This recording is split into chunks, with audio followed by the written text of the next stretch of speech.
नमस्कार दोस्तों। दिशा इराइज ऐप में आपका स्वागत है। दिशा इराइज ऐप की काफ़ी मेहनती टीम के द्वारा आपके लिए सरल एवं साधारण भाषा में अध्ययन सामग्री उपलब्ध कराई जा रही है। दिशा इराइज टीम का उद्देश्य है कि बच्चों को अच्छे से अच्छे मार्क्स उपलब्ध प्राप्त हो सकें और बढ़िया ही सुसज्जित मेहनत करके आप अच्छे मार्क्स प्राप्त कर सकते हैं। ये जो मैटर आपके सामने उपलब्ध कराया जाएगा वो बहुत ही शानदार और सरल भाषा का मैटर है। मैं आपको कक्षा 10th का 7वां चैप्टर नियंत्रण एवं समन्वय के बारे में समझाऊंगा। नियंत्रण एवं समन्वय दो शब्दों से मिलकर बना है, जैसे आप देख रहे हैं। नियंत्रण एवं समन्वय। नियंत्रण का अर्थ होता है कि किसी भी क्रिया के ऊपर नियमबद्ध तरीके से कंट्रोल करना या वश में करना। समन्वय समन्वय का अर्थ होता है कि किसी उद्देश्य की प्राप्ति के लिए विभिन्न क्रियाओं में सामंजस्य स्थापित करना। यहां बात किस चीज की है?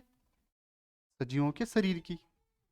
तो सजीवों के शरीर में नियंत्रण एवं समन्वय किस प्रकार की क्रियाएं करनी है और किन क्रियाओं के अंदर समन्वय स्थापित करना है और किन क्रियाओं के ऊपर नियंत्रण करना है, इसके बारे में आज हम विस्तार से पढ़ेंगे।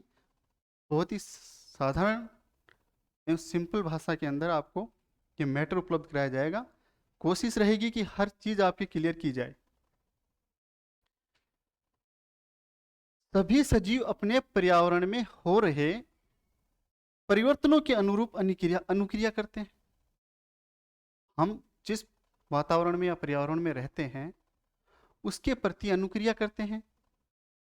पर्यावरण में हो रहे परिवर्तन जिसके अनुरूप सजीव अनुक्रिया करते हैं उद्दीपन कहलाता है। क्या कहलाता है? उद्दीपन कहलाता है। जिन परिवर्तनों के प्रति सजीव अनुक्रिया करता है उस क्रिया को क्या कहते हैं? उद्दीपन।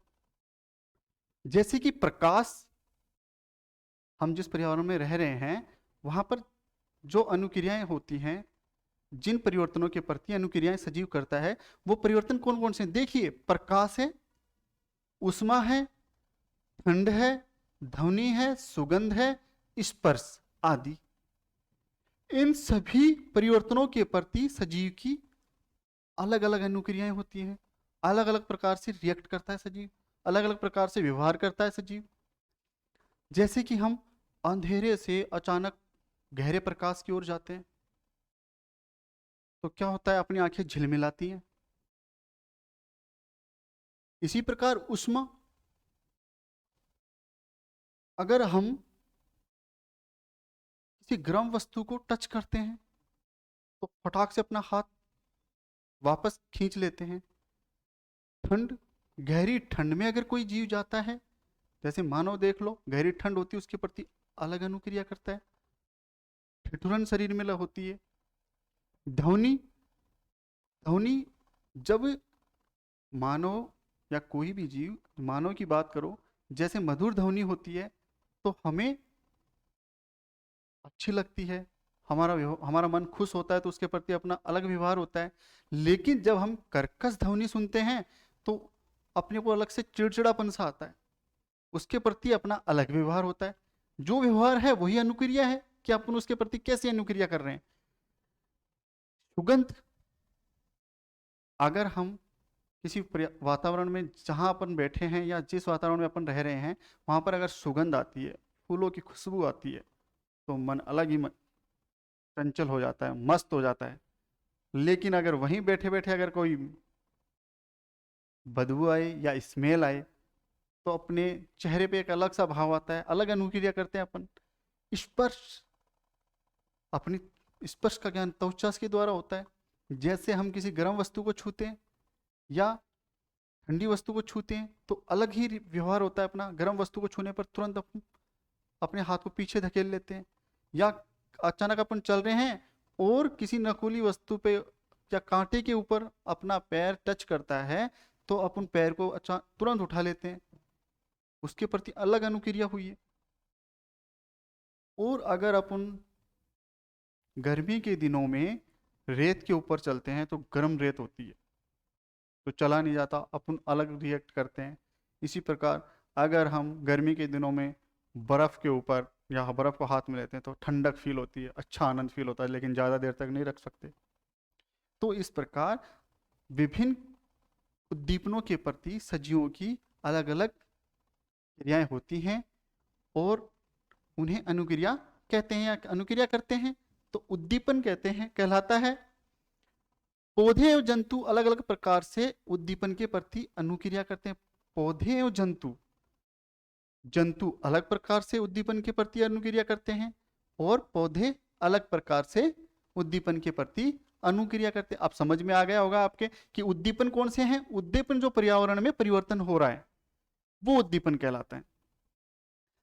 पर्यावरण में जैसे जैसे परिवर्तन होते हैं उन परिवर्तनों को उद्दीपन कहते हैं, जैसे प्रकाश, उष्मा, ठंड, ध्वनि, सुगंध, स्पर्श आदि। और इनके प्रति जो अनुक्रिया करते हैं, इनके प्रति जो अनुक्रिया करते हैं वो उद्दीपन कहलाते हैं। और परिवर्तन, जैसे पर्यावरण के प्रति परिवर्तन, जो अपने पर्यावरण में परिवर्तन हो रहे हैं। जंतुओं में नियंत्रण एवं समन्वय, अपन बात करेंगे किसकी, जंतुओं की। अभी जंतुओं में नियंत्रण एवं समन्वय, कि जंतुओं में नियंत्रण कैसे एवं समन्वय कैसे होता है। नियंत्रण के बारे में और समन्वय के बारे में मैंने आपको बताया कि चैप्टर इसी पर आधारित है, कि नियंत्रण अपने को शरीर में विभिन्न क्रियाओं के ऊपर नियंत्रण करना या नियमों में बांधकर रखना।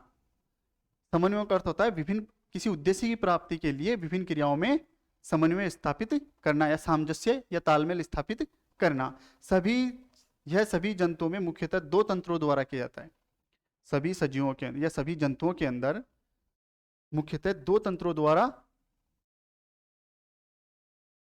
सभी जंतुओं में मुख्यतः दो तंत्रों द्वारा नियंत्रण और समन्वय किया जाता है। पहला तंत्र है तंत्रिका तंत्र,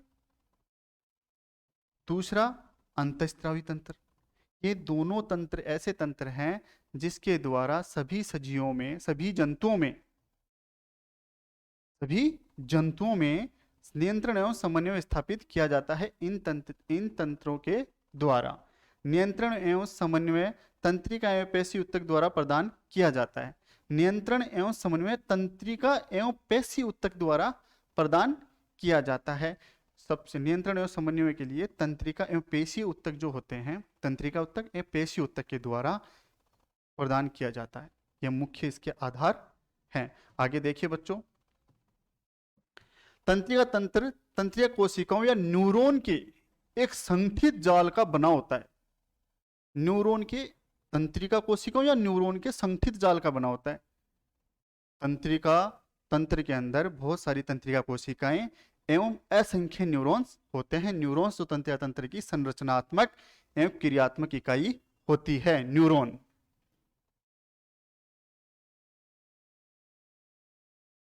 न्यूरॉन तंत्रिका तंत्र की संरचनात्मक एवं क्रियात्मक इकाई होती है। और तंत्रिका कोशिकाएं इनके असंख्य जाल का बना होता है और यह सूचनाओं को विद्युत आवेगों के द्वारा शरीर के एक भाग से दूसरे भाग में भेजता है। तंत्रिका तंत्र के द्वारा ही शरीर के जो क्रियाएं, अपना शरीर जो क्रियाएं करता है वो एक भाग से दूसरे भाग तक तंत्रिका कोशिकाओं के द्वारा ही पहुंचता है। ग्राही, अब बात यह आती है कि इन सूचनाओं को ग्रहण कौन करता है पर्यावरण से। उसके लिए हमारे शरीर में रिसेप्टर्स, ग्राही होते हैं, जो बाहरी वातावरण से या बाहरी पर्यावरण से उन सूचनाओं को ग्रहण करते हैं। कौन सी सूचनाओं को, जो अभी उद्दीपन हो रहे थे, जो परिवर्तन हो रहे थे, उनके प्रति अपना शरीर उद्दीपन कर रहा था। ग्राही तंत्रिका कोशिकाओं के विशिष्टीकृत सिरे होते हैं। ग्राही कोशिकाओं के विशिष्टीकृत सिरे होते हैं। इन कोशिकाओं में जो रिसेप्टर कोशिकाएं होते हैं, तंत्रिका कोशिका के विशिष्टीकृत सिरे होते हैं ग्राही, जो वातावरण से सूचनाओं का पता लगाते हैं और हमारी ज्ञानेंद्रियों में स्थित होते हैं। हमारी ज्ञानेंद्रियां, पांच ज्ञानेंद्रियां हमारे शरीर के अंदर, उनके अंदर क्या स्थित होते हैं, रिसेप्टर्स, ग्राही होते हैं, जो बाहरी वातावरण से सूचनाओं का पता लगाते हैं, उनको ग्रहण करते हैं। पहला, कान। अब देखिए कान का क्या कार्य होता है। सुनना, शरीर का संतुलन बनाना। कान के द्वारा सुनते भी हैं और दूसरा कान के द्वारा शरीर का संतुलन भी बनाया जाता है। आंख प्रकाशग्राही होता है, आंख के द्वारा हम देखने का कार्य करते हैं। जीभ रस स्वेदग्राही, स्वाद का पता लगाना, स्वादग्राही होती है। जीभ के द्वारा अपन स्वाद का पता लगाते हैं कि कोई पदार्थ खट्टा, मीठा, नमकीन कैसा है, यह इसके द्वारा पता लगाया जाता है। त्वचा, त्वचा तापग्राही है। जो स्पर्श, जो स्पर्श के प्रति जो उद्दीपन होता है, जो अनुक्रिया होती है, वो त्वचा के द्वारा गर्म एवं ठंडा, स्पर्श करने पे पता चलता है कि गर्म है ठंडा है। अगला है नाक। नाक ग्रहणग्राही, ग्रहण का मतलब गंध का पता लगा कि खुशबू है या बदबू है, ये किसके द्वारा पता चलता है? ग्रहण, नाक के द्वारा। ये 5 ज्ञानेंद्रियां हैं अपने शरीर के अंदर। कौन कौन सी? आंख, नाक, कान, जीभ, त्वचा। इन 5 ज्ञानेंद्रियों में रिसेप्टर्स ग्राही स्थित होते हैं, जो बाहरी वातावरण से क्या प्राप्त करते हैं? सूचनाओं को प्राप्त करते हैं। तंत्रिका कोशिका न्यूरॉन के भाग, अभी आपको बताया तंत्रिका कोशिका में असंख्य न्यूरॉन पाए जाते हैं। न्यूरॉन तंत्रिका कोशिकाओं की संरचनात्मक एवं क्रियात्मक इकाई है। संरचनात्मक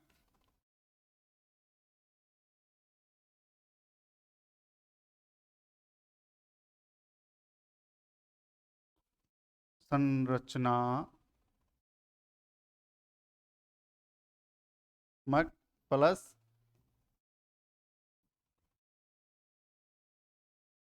क्रियात्मक इकाई न्यूरॉन। और असंख्य न्यूरॉन तंत्रिका कोशिकाओं में पाए जाते हैं। असंख्य न्यूरॉन्स तंत्रिका कोशिकाओं में पाए जाते हैं।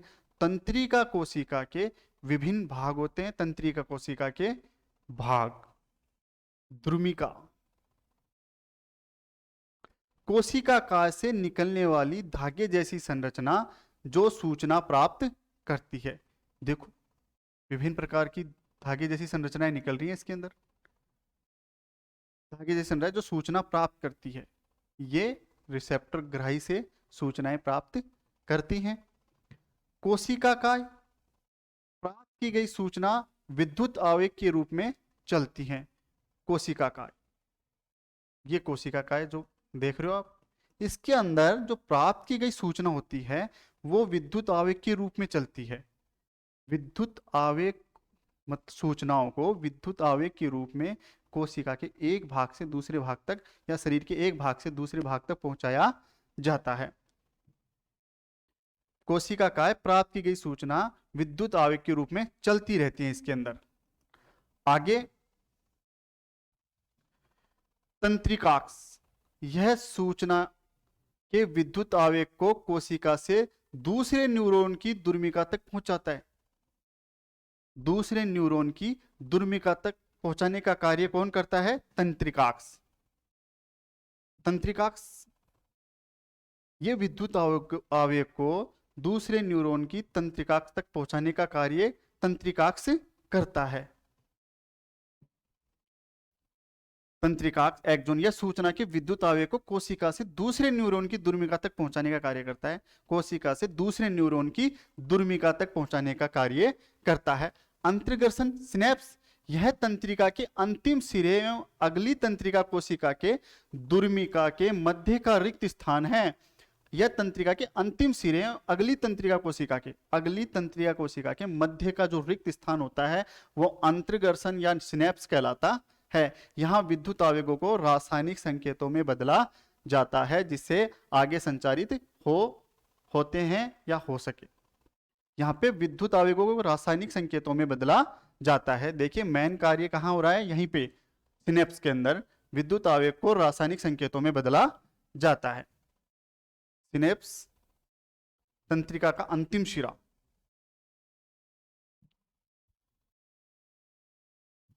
प्रतिवर्ती क्रिया, किसी उद्दीपन के प्रति अचानक की गई अनुक्रिया प्रतिवर्ती क्रिया कहलाती है। किसी उद्दीपन के प्रति, उद्दीपन कई प्रकार के जो वातावरण में होते हैं उसके प्रति जो अचानक क्रिया की जाती है उसे प्रतिवर्ती क्रिया कहते हैं। उदाहरण, किसी गर्म वस्तु को छूने पर अपने हाथ को अचानक वापस खींचना, या किसी नुकीली वस्तु के पैर छूने पर या हाथ छूने पर अपने हाथ पैर को अचानक खींचना, वो प्रतिवर्ती क्रिया का उदाहरण है। प्रतिवर्ती चाप, प्रतिवर्ती क्रिया के दौरान, प्रतिवर्ती क्रिया जब होती है उसके दौरान, प्रतिवर्ती क्रिया जब ये क्रिया होती है उस दौरान विद्युत आवेग जिस पथ पर चलते हैं, जिस पथ, जैसे सूचनाएं अपने तंत्र से जो सूचनाएं अपने हाथ तक पहुंची और फिर हमने अपने हाथ को पीछे किया, तो इस दौरान एक पथ का उपयोग किया जाता है जहां से विद्युत आवेग चलते हैं। उस पथ को क्या कहते हैं, प्रतिवर्ती चाप। प्रतिवर्ती क्रिया के दौरान विद्युत आवेग जिस पथ पर चलते हैं उसे प्रतिवर्ती चाप कहते हैं। आगे देखिए बच्चों, ये पूरा प्रतिवर्ती चाप आपको दिखाया गया है, जिसके अंदर देखिए उद्दीपन, उष्मा के प्रति अपन उद्दीपन, जो अपना शरीर उद्दीपन करता है, देखिए कैसे कर रहा है प्रतिवर्ती पूरे चाप, प्रतिवर्ती चाप का निर्माण कैसे हो रहा है। उष्मा, उद्दीपन, उष्मा के प्रति अपने शरीर में उद्दीपन। ग्राही अंग, ग्राही अंग क्या है, त्वचा, उष्मा के प्रति जो उद्दीपन करेगा वो कौन सा अंग है, त्वचा। ग्राही अंग त्वचा, उसको त्वचा ग्रहण करेगा और त्वचा से सीधा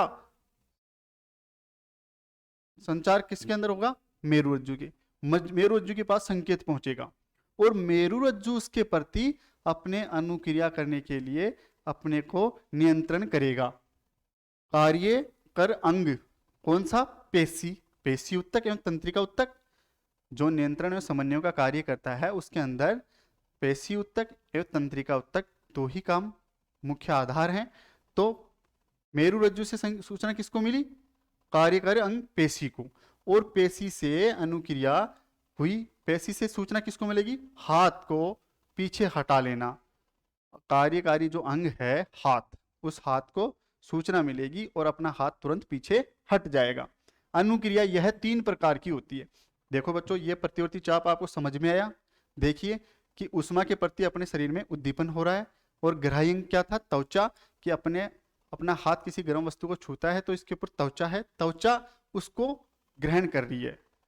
अब उसने जो फील किया उसकी सूचना मेरुरज्जु के पास पहुंची, मेरुरज्जु के पास पहुंचने के बाद मेरुरज्जु इसको आदेशित करता है एवं नियंत्रित करता है कि कार्यकारी अंग क्या है, पेशी, और फिर पेशी से सीधा हाथ के पास सूचना जाती है और आदेश मिलता है। समन्वय स्थापित हुआ इस पूरी क्रिया के दौरान कि फिर हमने उस उद्देश्य की प्राप्ति कर ली, क्या कि उस गर्म वस्तु से तुरंत हाथ को हटा लिया। अनुक्रिया यह 3 प्रकार की होती है, ऐच्छिक अनुक्रिया, अनैच्छिक अनुक्रिया और एक होती है प्रतिवर्ती क्रिया। इन 3 क्रियाओं के बारे में हम पढ़ेंगे। अनुक्रिया यह 3 प्रकार की होती है। ऐच्छिक अनुक्रिया यह अग्र मस्तिष्क द्वारा नियंत्रित की जाती है। कौन से मस्तिष्क के द्वारा, अग्र मस्तिष्क के द्वारा नियंत्रित की जाती है। उदाहरण, बोलना, लिखना। ऐच्छिक अनुक्रियाएं वह अनुक्रियाएं होती हैं जिनके पर हमारा सीधा नियंत्रण होता है, हम चाहें तो करें, हम चाहें तो नहीं करें, इनके ऊपर हमारा फुल नियंत्रण होता है।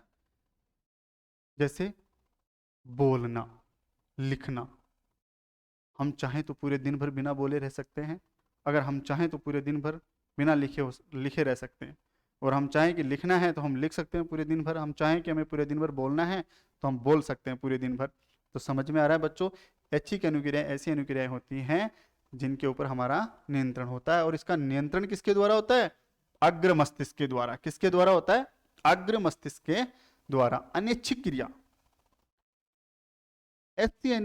ऐसी क्रियाएं होती हैं ये जिनके ऊपर हमारा नियंत्रण नहीं होता, अपन इनको बाउंडेड नहीं कर सकते, ये हमारे शरीर में स्वतः होने वाली एवं निरंतर होने वाली क्रियाएं हैं। मध्य मस्तिष्क एवं पश्च मस्तिष्क के द्वारा इसका नियंत्रण किया जाता है। मध्य मस्तिष्क एवं पश्च मस्तिष्क के द्वारा इनका नियंत्रण किया जाता है। उदाहरण, श्वास लेना, दिल का धड़कना। हम सो जाते हैं तब भी हमारा दिल धड़कता रहता है और श्वास भी हम रेगुलर लेते रहते हैं। हम चाहें कि अपन श्वास को रोकना चाहें तो ये नामुमकिन है, क्योंकि हम 2-4 मिनट सांस को रोक सकते हैं, लेकिन ज़्यादा देर श्वास रोकना हमारे लिए हानिकारक है। इसलिए सांस नहीं रोकना चाहिए। और ये स्वतः होने वाली क्रिया हैं जिनके ऊपर हमारा शरीर का कोई नियंत्रण नहीं होता। प्रतिवर्ती क्रिया, यह मेरुरज्जु द्वारा नियंत्रित की जाती है। किसके द्वारा? मेरुरज्जु के द्वारा। ये क्रियाएं मेरुरज्जु के द्वारा नियंत्रित की जाती हैं, इसलिए इनसे मिलने वाले सूचनाएं तुरंत शरीर के अंदर प्राप्त होती हैं और उनके प्रति तुरंत अनुक्रिया की जाती है। उदाहरण है, गर्म वस्तु को छूने पर हाथ हटा लेना। प्रतिवर्ती क्रिया की आवश्यकता क्यों हुई? प्रतिवर्ती क्रिया की आवश्यकता क्यों हुई?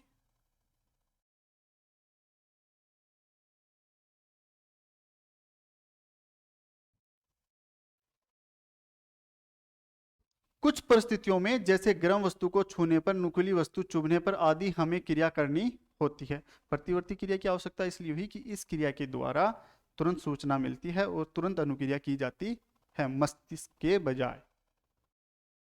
कुछ परिस्थितियों में, जैसे गर्म वस्तु को छूने पर, नुकीली वस्तु चुभने पर आदि, हम क्रिया करनी होती है, वरना हमारे शरीर को क्षति पहुंच सकती है। यहाँ अनुक्रिया मस्तिष्क के स्थान पर मेरुरज्जु से उत्पन्न होती है, जो जल्दी होती है। यह क्रिया मस्तिष्क के द्वारा बजाय मेरुरज्जु से उत्पन्न होती है, इसलिए जल्दी होती है। इसलिए प्रतिवर्ती क्रिया की जरूरत अपने शरीर को पड़ती है, ताकि समय ना लगे और हमारे को किसी प्रकार की क्षति ना हो। मानव तंत्रिका तंत्र, इसका एक डायग्राम आपको समझा रहा हूं। मानव तंत्रिका तंत्र केंद्रीय तंत्रिका एवं परिधीय तंत्रिका तंत्र से बनकर बना हुआ है। केंद्रीय तंत्रिका तंत्र में मस्तिष्क एवं मेरुरज्जु, परिधीय तंत्रिका तंत्र में कपाल तंत्रिका एवं मेरु तंत्रिकाएं होती हैं। जिसमें देखिए, कपाल तंत्रिकाएं किससे निकलती हैं? मस्तिष्क से निकलती हैं। और मेरु तंत्रिकाएं किससे निकलती हैं? मेरुरज्जु से निकलती हैं। इन दोनों तंत्रिकाओं में समन्वय स्थापित होता है, सामंजस्य है किसी उद्देश्य को प्राप्त करने के लिए। कपाल तंत्रिका मस्तिष्क से निकलती है, मेरु तंत्रिका मेरु रज्जु से निकलती है। और मेरु रज्जु से निकलने वाली जो सूचनाएं होती तुरंत, मतलब मस्तिष्क की बजाय जल्दी निर्देशित करती हैं, जिसके प्रति जल्दी अपने शरीर अनुक्रिया करता है। मानव मस्तिष्क, ये अपने अभी अनिच्छिक ऐच्छिक क्रियाओं के बारे में पढ़ा, अब मानव मस्तिष्क के बारे में पढ़ेंगे। मस्तिष्क सभी क्रियाओं के समन्वय का केंद्र है। सभी क्रियाओं, शरीर में जितनी भी क्रियाएं होती हैं, उन सभी क्रियाओं के समन्वय का केंद्र क्या है? मस्तिष्क। जो मानव मस्तिष्क है वो बहुत ही, मतलब कहें कि इसके अंदर जो चीजें, जो सोच, जो विचार उपजते हैं, वो आज जितनी भी खोजें हुई हैं, वो सारी खोज इस मस्तिष्क, मानव मस्तिष्क की देन है। ये देखिए कि एक कंप्यूटर को बनाने वाला भी मानव मस्तिष्क है, कंप्यूटर को चलाने वाला मानव मस्तिष्क है। तो देखिए, कंप्यूटर से भी ज्यादा दिमाग या ज्यादा स्पीड से कार्य करने की क्षमता मानव मस्तिष्क के अंदर है। और शरीर के अंदर कितनी क्रियाएं होती हैं, उनके ऊपर सबका समन्वय या नियंत्रण केंद्र कौन है? मस्तिष्क। इसके मुख्य 3 भाग होते हैं। इसके मुख्य 3 भाग होते हैं: अग्र मस्तिष्क,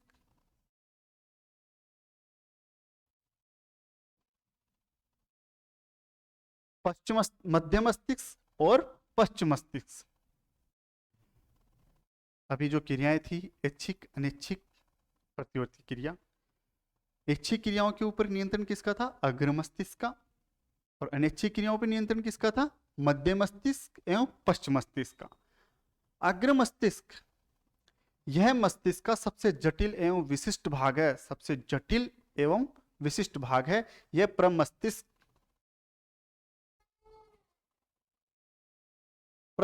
के कार्य, मस्तिष्क का मुख्य सोचने वाला भाग, अग्र मस्तिष्क जो होता है वो मस्तिष्क का मुख्य सोचने वाला भाग है।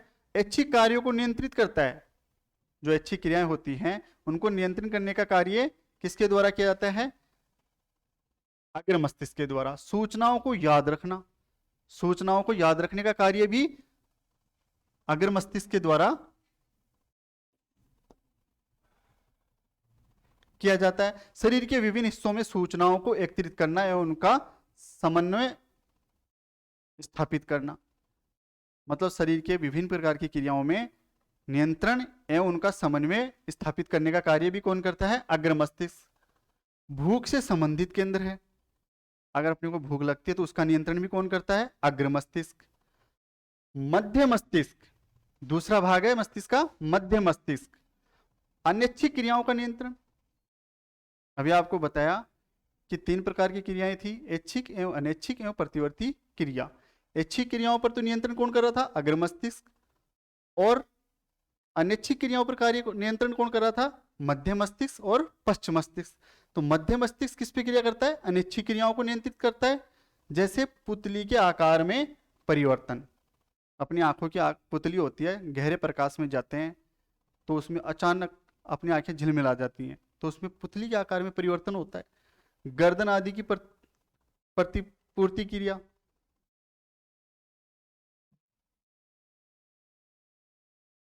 पश्च मस्तिष्क, इसके भी 3 भाग हैं। पश्च मस्तिष्क के कितने भाग हैं? 3 भाग। अनुमस्तिष्क, मेडुला, पोन्स। अनुमस्तिष्क शरीर की संस्थिति तथा संतुलन बनाना, ऐच्छिक क्रियाओं की परिशुद्धि करना। उदाहरण, पेन उठाना, पेन उठाना या किसी वस्तु को उठाना, मतलब जिस क्रियाओं के ऊपर अपन कंट्रोल कर सकते हैं। मेडुला, अनैच्छिक कार्यों का नियंत्रण, जैसे रक्तचाप, वमन आदि। मेडुला अनैच्छिक कार्य जो होते हैं अपने शरीर के अंदर, रक्तचाप, ब्लड सर्कुलेशन, उसके ऊपर नियंत्रण का कार्य कौन करता है? मेडुला। जो नियंत्रण चलता रहता है, अपना कोई उसके ऊपर नियंत्रण नहीं होता। पोन्स, यह अनैच्छिक क्रियाओं जैसे श्वसन को नियंत्रण।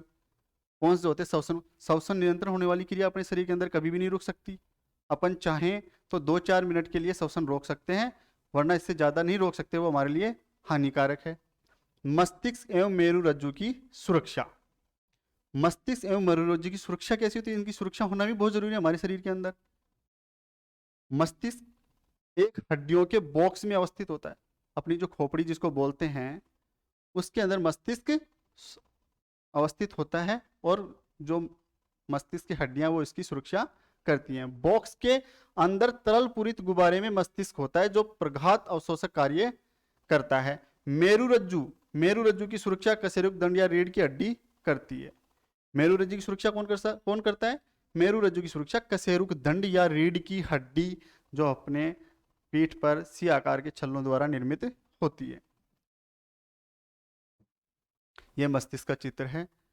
इसमें देखिए अग्र मस्तिष्क ये है जो ऐच्छिक क्रियाओं पर नियंत्रण करता है, और प्रमस्तिष्क और पश्च मस्तिष्क ये अनैच्छिक क्रियाओं के नियंत्रण करता है। तंत्रिका उत्तक एवं पेशी उत्तक के बीच समन्वय। ज्ञानेंद्रियां, जो अपने शरीर में 5 प्रकार की ज्ञानेंद्रियां हैं, जो आपको बताया, जो बाहरी वातावरण से या पर्यावरण से सूचनाओं को ग्रहण करती हैं। त्वचा, नाक, कान, आंख, जीभ, ये जो बाहरी वातावरण है उससे सूचनाओं को ग्रहण करती हैं, और उसके प्रति संवेदी तंत्रिका तंत्र के माध्यम से केंद्रीय तंत्रिका तंत्र सूचना प्राप्त एवं संसाधित करना, निर्णय करना, उसका निर्णय कौन लेगा? केंद्रीय तंत्रिका तंत्र। अनुक्रिया उत्पन्न करना, उसके प्रति अनुक्रिया करेगा, उसके प्रति अनुक्रिया कौन करेगा? केंद्रीय तंत्रिका तंत्र। अनुक्रिया उत्पन्न करना, प्रेरक तंत्रिका, पेशी उत्तक, पेशी उत्तक के द्वारा, केंद्रीय तंत्रिका तंत्र के बाद में पेशी उत्तक के द्वारा उसको नियंत्रण या मतलब आदेशित किया जाएगा कि इसके प्रति क्या अनुक्रिया करनी है, उसके पश्चात पेशी संकुचन, मतलब अपनी पेशियों में संकुचन या उसके प्रति अनुक्रिया होगी। इस प्रकार तंत्रिका उत्तक एवं पेशी उत्तक के बीच में पूरी क्रिया का मतलब कि उद्देश्य की प्राप्ति के लिए जो समन्वय होता है, समन्वय का शाब्दिक अर्थ आपको मैंने बताया, किसी उद्देश्य की प्राप्ति के लिए विभिन्न प्रकार की क्रियाओं में सामंजस्य स्थापित करना समन्वय कहलाता है।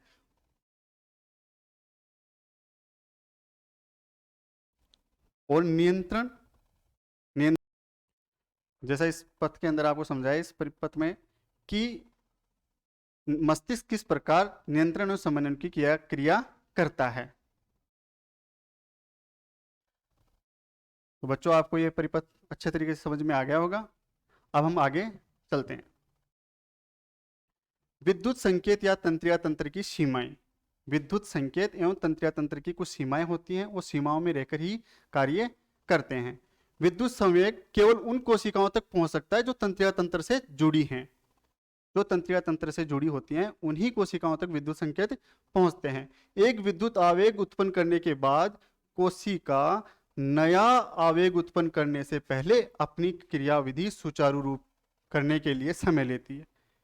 एक विद्युत आवेग उत्पन्न करने के बाद, जैसे एक विद्युत आवेग उत्पन्न होता है और उसके बाद में अगर कोई दूसरा विद्युत आवेग अपने को उत्पन्न करना है तो उससे पहले कोशिका सुचारू रूप से क्रिया करने के लिए कुछ समय लेती है, कुछ क्षण लेती है, समय लेती है। अतः कोशिका लगातार आवेग उत्पन्न नहीं कर सकती।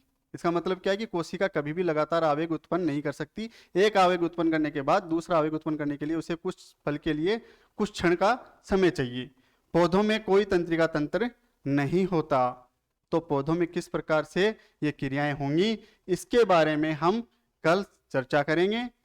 रासायनिक संचरण, विद्युत संचरण की सीमाओं को दूर करने के लिए रासायनिक संचरण का उपयोग शुरू हुआ है।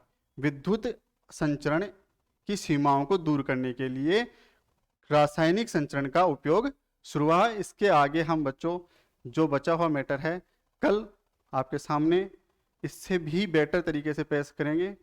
थैंक यू बच्चों, वेरी गुड।